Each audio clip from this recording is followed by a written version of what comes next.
नहमदुहु व नसल्ली अला रसूलिहिल करीम अम्मा बाद। দেখতে দেখতে বছরের শেষের দিকে আমরা কিভাবে বছর শুরু হয় কিভাবে শেষ হয়ে যায়। করবে কিয়ামতের কারণে কিয়ামত নিকটবর্তী হওয়ার কারণে সময়ের বরকত কমে গেছে। মনে হয় যে কয়েকদিন আগে ভর্তি হলো, এখন বছরের শেষ। মার্কাজুল ইহসান শুরু হলো, 6 বছর হয়ে গেল। 7 শেষের দিকে 18, 19, 20, 21, 22। আমি তো 6 বছর বলি ভাই, 7 বছর। 6 বেশি, 7 হলে তো আরো বেশি। আমাদের অর্জন কতটুকু, বিশেষ করে এখন যে পর্যায়ে আছি, এই বছরের বার্ষিক পরীক্ষা সামনে। জালেম আবি হ্যায় ফুরসতে তওবা না দের কর, वो भी गिरा नहीं जो गिरा फिर संभल गया। সেও ধ্বংস হয় নাই, একদমই নিঃশেষ হয় নাই, যে নিঃশেষ হওয়ার পরে আবার ঘুরে দাঁড়াইলো, আবার চলতে শুরু করলো। একদম শেষ যার, তারপরেও সে উঠে আবার চেষ্টা করলো, সেও শেষ হয়নি। আমাদের বাসার বারান্দা একটা কাঁচামরিচ গাছ ছিল কয়েক বছর আগে। অনেক দিন আমরা যত্ন না করতে করতে একটা গাছ একদম শুধু একটা কাঠি ছিল। আমরা জানি যে গাছটা মারা গেছে। পরে দেখলাম যে গাছটা কাঁচা আছে, ডাল নাই, পাতা নাই, ফুল নাই, ফল নাই। একটু পানি দিলাম, দেখলাম যে এর গায়ে থেকে আস্তে আস্তে পাতা বের হচ্ছে, ডাল বের হইতেছে। আবার একটু যত্ন করলাম, সেই গাছটা অনেক বড় হয়েছে, চওড়া হয়েছে, অনেকগুলো মরিচ হয়েছে। ও ভি গিরা নেহি জো গিরা ফির সম্ভল গিয়া। একদম যে কিছুই নাই যার প্রস্তুতি, সেও যদি শুরু করো যে তাহলে আজকের থেকে একটু পড়ি, যতটুকুন টাইম আছে, প্রতি পরীক্ষার আগের দিন একটু পড়বো, আজকের থেকে একটু শুরু করি, আল্লাহ তোমাকেও দেখবেন অনেক বরকত দিবেন, অনেক বরকত দিবেন। এই জন্য শয়তান আমাদের পিছনে সব সময় থাকে যে তুমি 4 বছর পড়ো নাই, এখন আর খামাখা পড়ালেখা শুরু করে লাভ কি। অথচ শয়তান জানে যতটুকুন পড়লো সে, আর এখন যদি চেষ্টা করে সে ভর্তি পরীক্ষায় পাশ হবে এবং তার ভবিষ্যৎ উজ্জ্বল, এমন এক বর্ডার পয়েন্টে সে আছে। তাকে যৌক্তিক, শয়তান সবসময় যুক্তি সহকারে কথা বলে। আরেকটা কথা মনে রাখবো, শয়তানের সব কথা কি যৌক্তিক। অযৌক্তিক কথা বলবে না যে তোমার কাছে ধরা পড়ে যায়। অযৌক্তিক কথা বলবে শরীয়ত, অযৌক্তিক কথা বলবেন অভিভাবক, অযৌক্তিক কথা বলবেন আল্লাহ। সেটার জন্য আল্লাহ পাক মেডিসিন দিয়ে রাখছেন, আসা আন তাকরাহু শাইআন ওয়া হুয়া খায়রুল লাকুম। দেখবো অনেক কথা আমার দ্বীনের তোমাদের কাছে মন্দ লাগবে, কষ্ট লাগবে, ওয়া হুয়া খায়রুল লাকুম, হালাকি ये तुम्हारे लिए बहुत बेहतरी की चीज है। তোমাদের জন্য উন্নত অনেক ব্যাপার, কিন্তু লাগবে কষ্ট।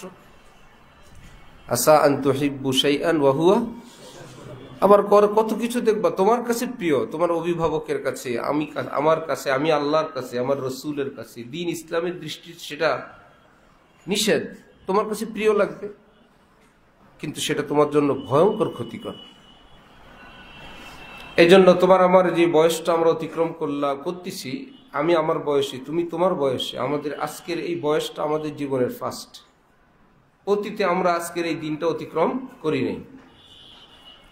সুতরাং সিনিয়র যারা আছেন, ওস্তাদ, অভিভাবক, তারা বাচ্চাদের, ছোটদের, ছাত্রদের, সন্তানদের ওই বয়সটার বিভিন্ন দিক তারা জানেন, সবটা খুলে বলেন না।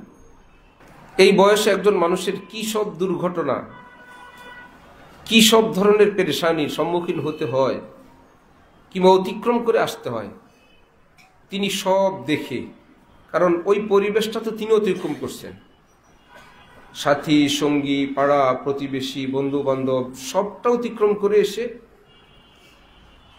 এইবার তোমাকে বলছেন যে বাবা আমি এই পথে আসছি, এই পথে অনেক কাটা, এই পথে শত্রু, এই পথে বিপদ। সেই পথের মুখে যদি ফুলও থাকে, তিনি বলবেন আমি এই পথটা পাড়ি দিয়ে আসছি, এই পথে ভিতরে দুশ্মন আছে। যে সেই পথে অতিক্রম করেন নাই, সে কি জানবে? সেটাকে আবার রাসূল সাল্লাল্লাহু আলাইহি ওয়াসাল্লাম বললেন, হুফফাতিল জান্নাতু বিল মাকারিহ ওয়া হুফফাতিন নারু বিশ শাহাওয়াত।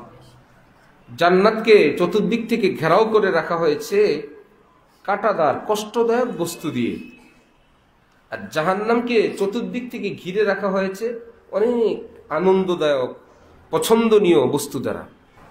পছন্দ আর পছন্দ, মজা আর মজা, মন যা চাই সেটাই, বন্ধু হোক, বান্ধবী হোক, দুস্থ হোক, দুস্তি হোক, মোবাইল হোক, আড্ডা হোক, আরে মজাই তো। মজা দিয়ে ঘেরাও করে রাখছে কি? জান্নাত না জাহান্নাম? আর যদি কষ্ট, বাবা বলেন এই, মা বলেন এই, উস্তাদ বলেন এই, মাদ্রাসা বলে এই, আইন বলে এই, কষ্ট। নবীজি বলেন কষ্টের পরে জান্নাত। হুফফাতিল জান্নাতু বিল মাকারিহ। অপছন্দনীয় বস্তু দ্বারা জান্নাতকে ঘেরাও করে রাখা হয়েছে। একটু কষ্ট করো।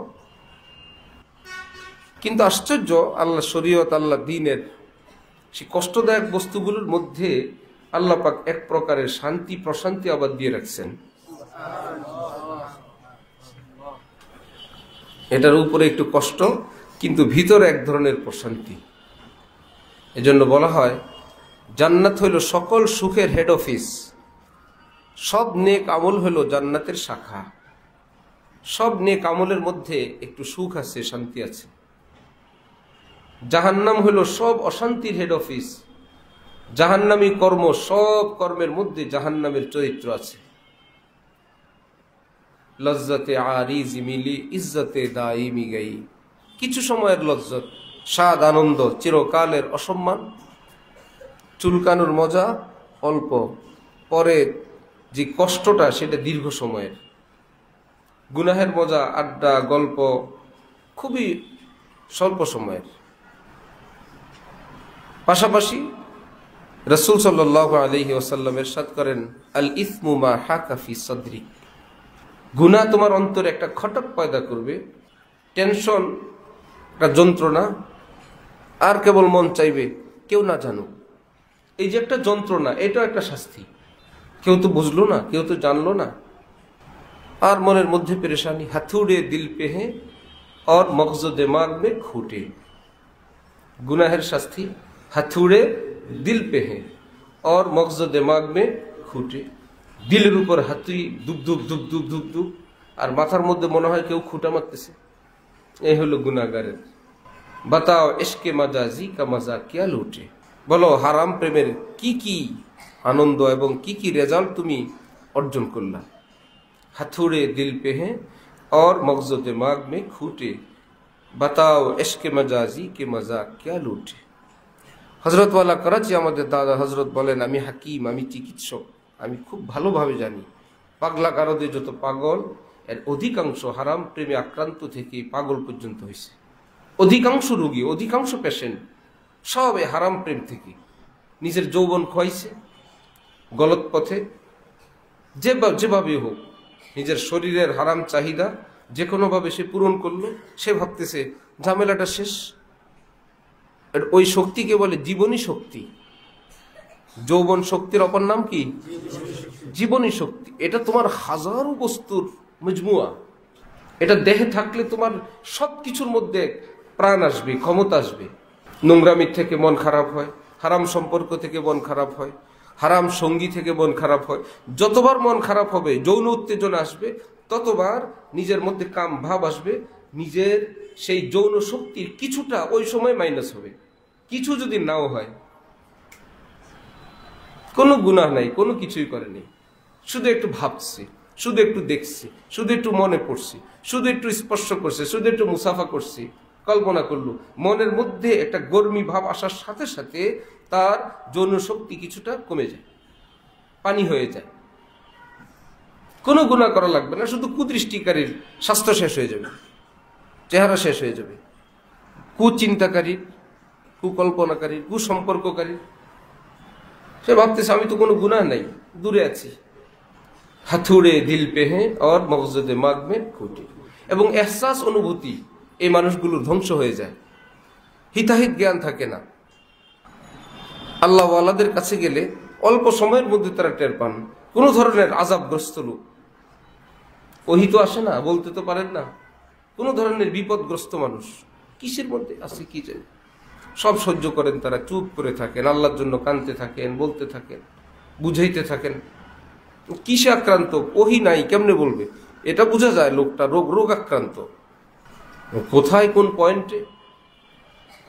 আর যদি মনে করে হ্যাঁ বয়সের কারণে এরকম দুষ্টামি বা এরকম কোনো দুষ্ট কথাবার্তা আড্ডা এটা, কিন্তু ওই রকম কোনো বিষয়ের সঙ্গে জড়িত না, আল্লাহ আল্লাহদের কাছে সেটাও বোঝা যায়। একটা গল্প, কথাবার্তা, যৌন উত্তেজক কোনো গুনাহ, হারাম সম্পর্কের কোনো গুনাহ সেটার সঙ্গে নাই, ও পবিত্র। এই জন্য তার মধ্যে এক প্রাণচঞ্চলতা, এক উদ্দীপনা, এক আগ্রহ, এক সজীবতা, এক সতেজতা সবকিছুর মধ্যে বিদ্যমান থাকে।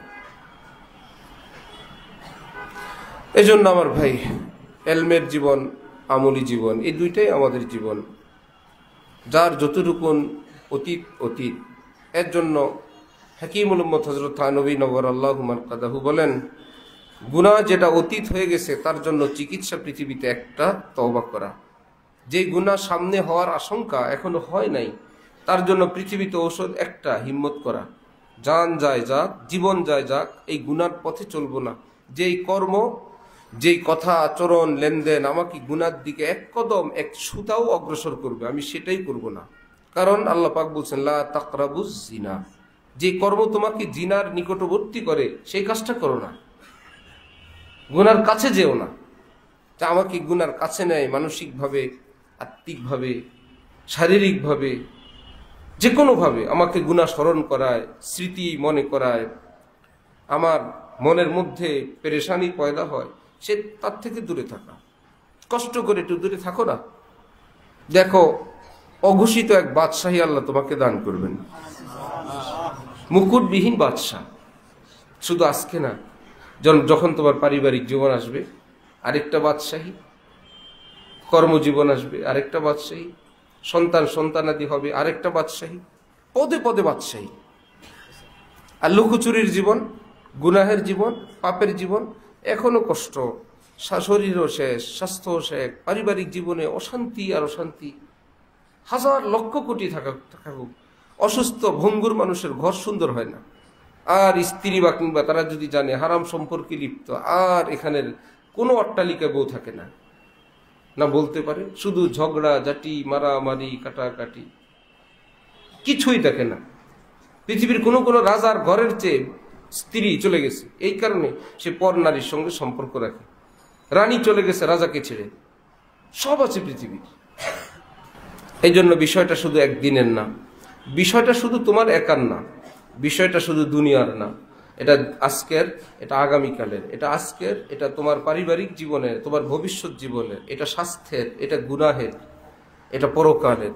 আল্লাহর থেকে দূরত্ব তো আছেই, আযাব গজব তো আছেই, রিজকে ব্যবরকতি তো আছেই, পেরেশানি তো আছেই, কোনো দিক থেকেই কোনো লাভবান না।